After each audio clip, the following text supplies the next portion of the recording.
boys and girls. I hope everybody had a really happy Easter. Today, I'm going to read to you the second story after the last story that I read to you. This is the sequel to the story. It's called A Pocket for Cordoroy by Don Freeman.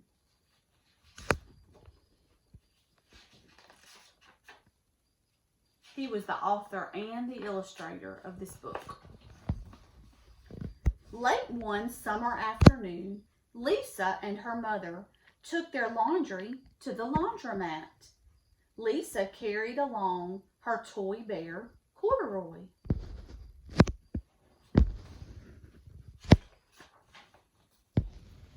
The laundromat was a very busy place at this hour. "Now, Cordoroy, you sit right here and wait for me," Lisa said. "I'm going to help with our wash."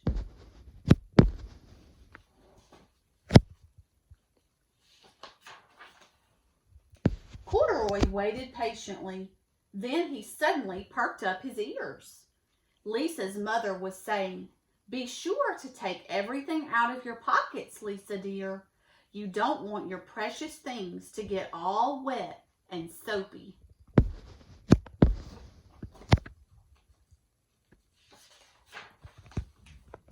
"Pockets?" said Cordoroy to himself. "Well, I don't have a pocket." He slid off the chair. "I must go find something to make a pocket out of," he said, and he began to look around.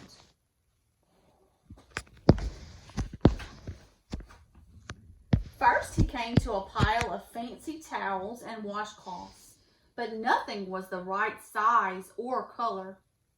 Then he saw a huge stack of colorful clothes in a laundry bag. "There ought to be something in there to make a pocket out of," he said.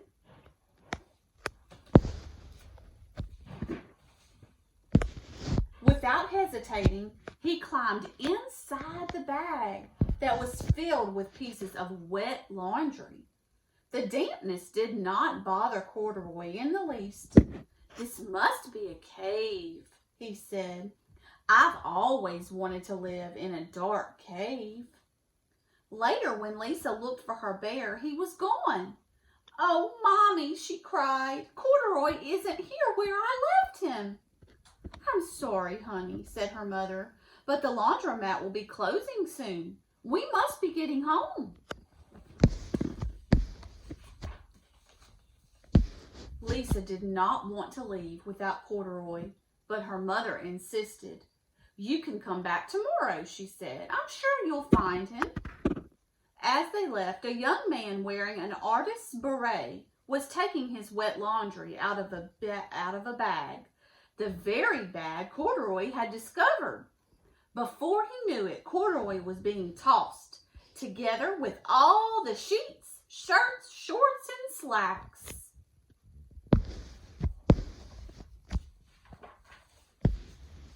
Inside the dryer! But just as the artist was shutting the glass door, Cordoroy tumbled out onto the floor. "How in thunder did that bear ever get mixed up with all my things?" the artist wondered. Poor Cordoroy was damp all over. "The least I can do for him is give his overalls a good drying," said the man. He unbuttoned Cordoroy's shoulder straps and put his overalls in the dryer.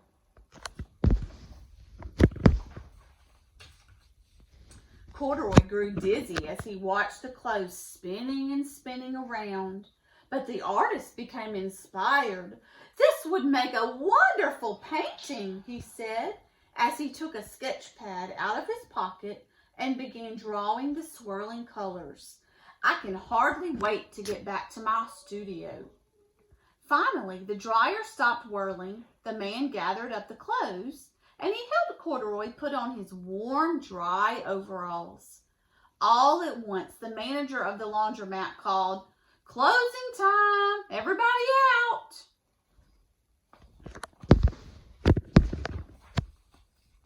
Cordoroy was gently placed on top of a washing machine.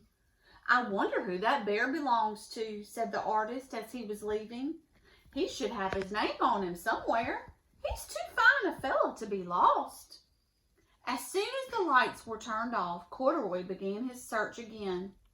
Remember, boys and girls, what was he looking for? He was looking for a pocket, right?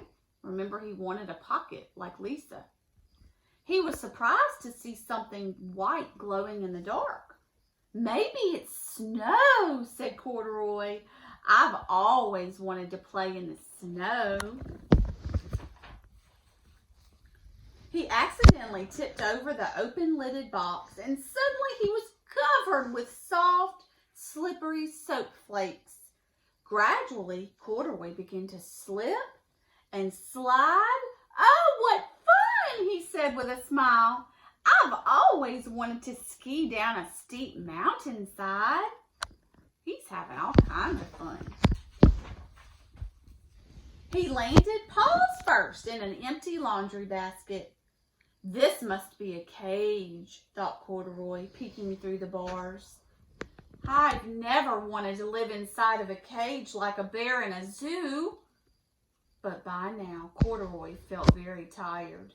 So soon, he nodded off to sleep.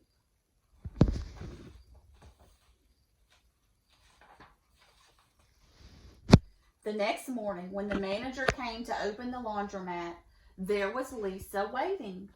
I left something here yesterday, she explained. May I look around? Certainly, said the manager.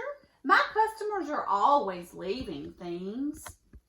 Lisa was searching and searching under the chairs, in the back of the washing machines, when she heard the manager call her name. Is this what you're looking for, señorita?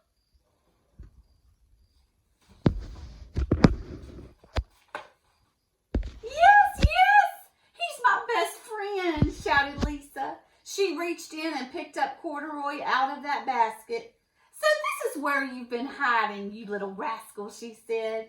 It's time I took you home.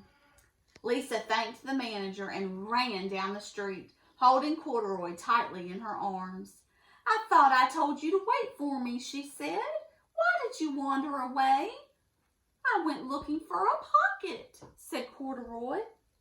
Oh, Cordoroy, why didn't you tell me you wanted a pocket? Asked Lisa.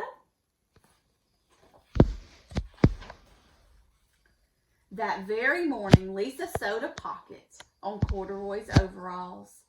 And here is a card I've made with your name on it for you to keep inside of your pocket, she said. I've always wanted a purple pocket with my name tucked inside, said Cordoroy, as he and Lisa nuzzled noses. The end. Boys and girls, do you like having pockets like Cordoroy? You can keep all kinds of things in pockets. Money, maybe little toys that you have. Pockets are lots of fun. So I love this story about Cordoroy and how he wanted a pocket on his overalls. I miss you, boys and girls. I hope you had a very happy Easter and that the Easter Bunny came to visit you. I hope you got some yummy candy and maybe a few treats in your Easter basket. And I hope to see all of you very soon. I love you. Bye.